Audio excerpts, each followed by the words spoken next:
Good morning. Dow sees its biggest slide of the year. What's next? Stocks hammered yesterday with the Nasdaq down 2.9%.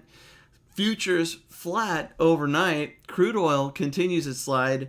Roku, DraftKings, Shak, all getting hammered on earnings and much, much more. Good morning. Today is Friday, February 18th. My name is Mark Hodge, and I'm head coach at Rockwell Trading. On a typical morning, Marcus joins me, and with watchful eyes and more than 47 years of trading experience, we sift through a mountain of news websites, newsletters, and reports, and then we take the most important news and go live right here to share with you what you need to know as you head into your trading day. And if this is your first time, I know it can be a little overwhelming, so don't worry. We have a special video just for you that we'll link in the description, and that's a great place to get started. Now, with that said, let's go ahead and go right to the charts, and I see that that's what I already have up here. Let's make sure we're looking at the S&P, which is where I want to start out with. Here we see the S&P on a daily chart, and you see that yesterday, a big slide here, and we actually finished near session lows. That was the case for the indices across the board here. S&P down 2.1%, back near correction territory, which is a move of 10% lower off of the most recent highs here. So if we use this tool, we could see taking the high and sliding lower, down 9% off of the highs established back in January. And if we're taking the last close, it looks like we're about 8.6, 8.7%. So the S&P, after bouncing off of these lows, trying to get through some resistance here, now pulling back down. And yesterday, not a nice day for the S&P. We could also take a look at the Dow. And the Dow down 1.8%. Now, the Dow losing 622 points yesterday.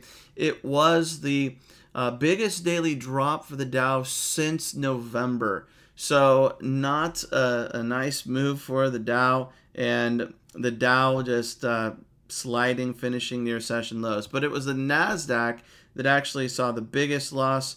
And then the Nasdaq ended lower by 2.9%.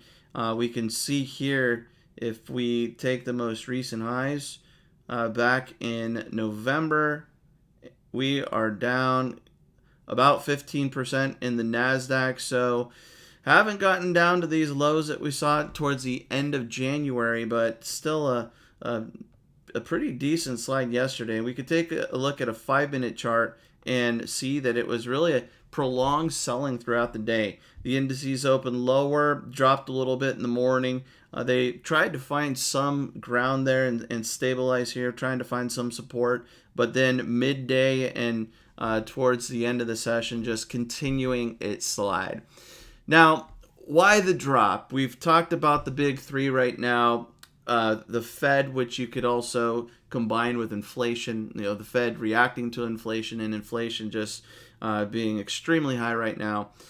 We talked about earnings winding down, but the real biggie now, traders seem to be focused on the Russia-Ukraine situation, and yesterday there was a lot of mixed information.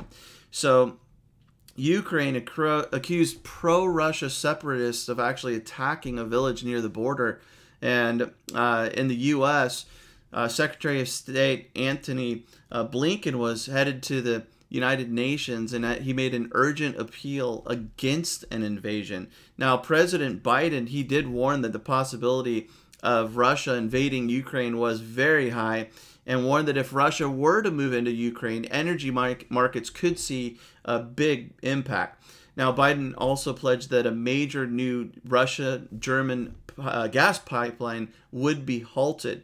Now, with all of this, officials in Moscow continued to deny a coming invasion, even calling it hysteria, saying that that's not the case. It's not happening. They're just drills, but it's definitely looking a little different than just some practice exercises. So you could see the weight here on the markets, all three indices in the red, with the Nasdaq leading the major indices with the losses. Now, we'll take a closer look at futures before we wrap up here, but futures are pointing to a mixed start. So it looks like there's a little bit of a pause, a little indecision in the market, not that follow through or carryover.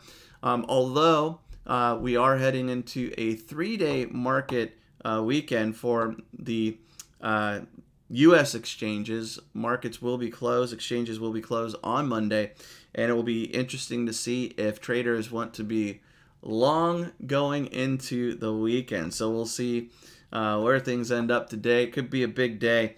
Let's take a look at the economic calendar here, and we do see that there are a few items, medium impact reports. So we have existing home sales being reported at 10 a.m. Eastern time. We also have a few Fed members speaking. So earlier in the week, member Bullard, he spoke, and he shared his opinion on interest rates and the need to be a little more proactive there. But since the Fed minutes, we talked about the idea of a half-point hike has come down a little bit. Looking at Fed funds futures. But there are a few Fed members speaking. That could always add some volatility to the mix when we're looking at the markets. And we'll see what is to come.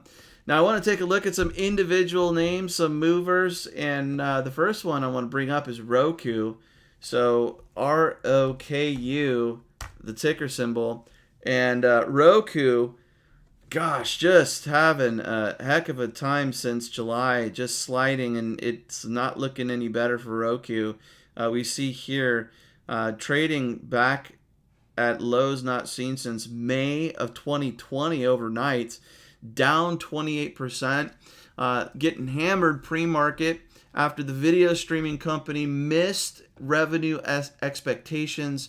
Roku reported revenue of $865 million last quarter versus an $894 million expectation.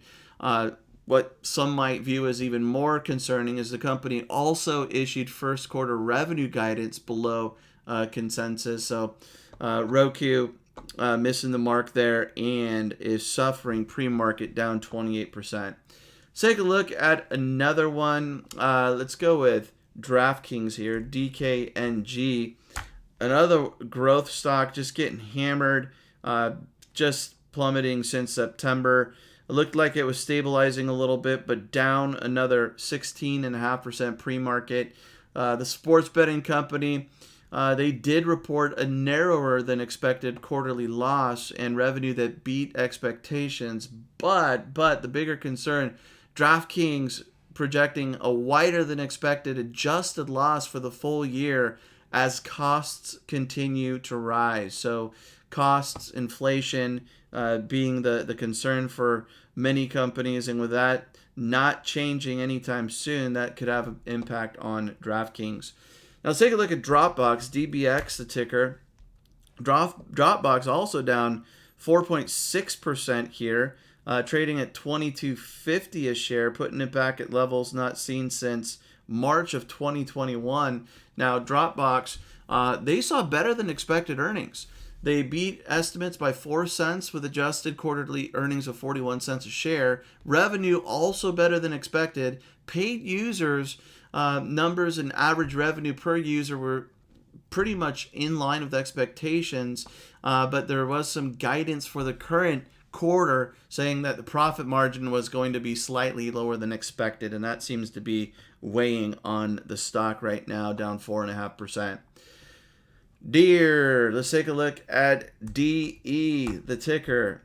Deere up 1.8%. So some good news there for something that would be a little more value oriented. The heavy equipment maker reported quarterly earnings of $2.90 per share, better than the $2.26 that was expected, with revenue also better. Company also raised its annual profit forecast with solid demand and higher prices, or even considering higher prices because of their solid demand. So nice little pop for Deere, and we'll see if that can continue here, getting back. Are these all-time highs? Looks like it. Yeah, so changing to a weekly chart. Looks like Deere has been flirting with all-time highs since May, getting back up there last week, and might see another push towards those record highs. So nice little move for Deere. Shak, S-H-A-K, the ticker. Down 14%. Another earnings disappointment here. Getting back to the lower range that we saw in the end of January. Now, the fast food chain taking a beating after the company reported an adjusted loss of 11 cents. No, we already talked about this. No, I take it back. The restaurant chain's revenue actually came in line with expectations. Shake Shack said the Omicron variant kept customers away and led to some temporary restaurant closures, also issuing a downbeat current quarter forecast because of rising costs, inflation. Now, down 14% as we approach the open. A few others here. Let's look at Bloomin' Brands, BLMN, the ticker. And if we go here, we see that, hey, an earnings win. Nice to see some green for an earnings report today. 6.7% higher as we approach the open. The restaurant operator, they beat estimates by 8 cents. This is a parent of Outback Steakhouse as well as a few others. They reported an earnings per share of 60 cents per share. Revenue slightly better than expected. And they also reinstated its quarterly dividend and announced a new $125 million share buyback program. So for anybody new to trading, when you're buying back shares, you're reducing the number of shares in the market, which could create a higher price for the share, more value because you have fewer shares out there. So that's always seen as a positive. If a company has some extra cash, they want to buy back shares, bringing up the value of the stock. And reinstating a dividend is also considered a good thing.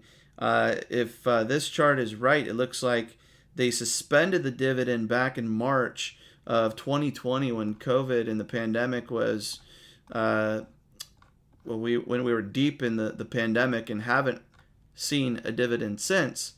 So reinstating that would definitely be welcome to shareholders. Dividends, stock owners like dividends. All right.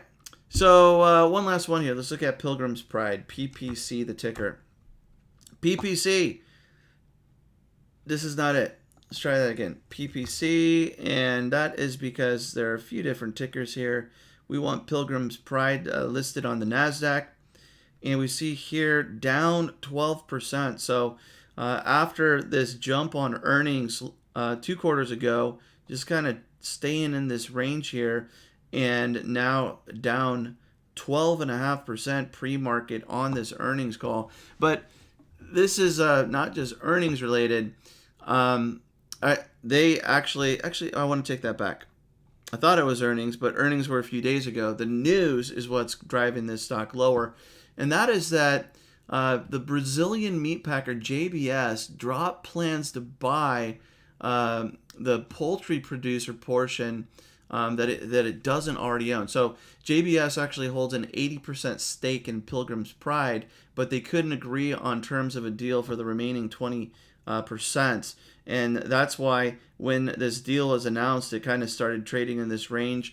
With the, whenever you have a deal announced, what happens is the company that's being bought typically jumps higher and then trades in a range until that deal is confirmed and actually goes through, because there is some uncertainty that it won't.